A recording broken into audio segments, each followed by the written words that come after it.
আলহামদুলিল্লাহ পূর্ণ নূর হাসিলের জন্য দোয়া। আমি যখন নামাজের পরে আল্লাহর কাছে দুহাত তুলে উত্তোলন করব, তখন সেই দোয়ার মধ্যে এই দোয়াটি উচ্চাবা।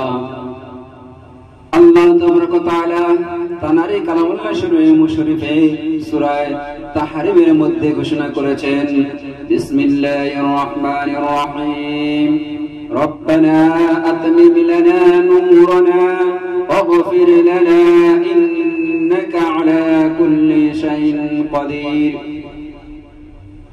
আমরা আল্লাহর বান্দা, আল্লাহর ইবাদত উপাসনা করার পরে, নামাজের পরে যখন আমি আল্লাহর কাছে হাত উত্তোলন করব, যখন আমি আল্লাহর কাছে চাইব, যখন আমার প্রয়োজনকে, আমার ইরাদাকে, আমার তামান্নাকে আল্লাহর কাছে বলবো, তার মধ্যে এই দোয়াটি উচ্চাবা, রব্বানা আতমিম লানা নূরানা ওয়াগফির লানা ইন্নাকা আলা কুল্লি শাইইন কাদির।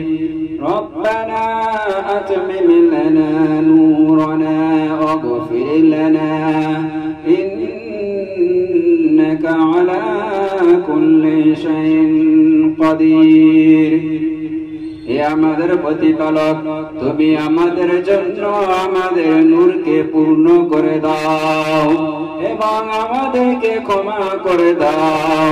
নিশ্চয়ই তুমি সব কিছুর উপর ক্ষমতাবান। হে আমাদের প্রতিপালক, তুমি আমাদের জন্য আমাদের নূরকে পূর্ণ করে দাও এবং আমাদেরকে ক্ষমা করে দাও। নিশ্চয়ই তুমি সব কিছুর উপর ক্ষমতাবান।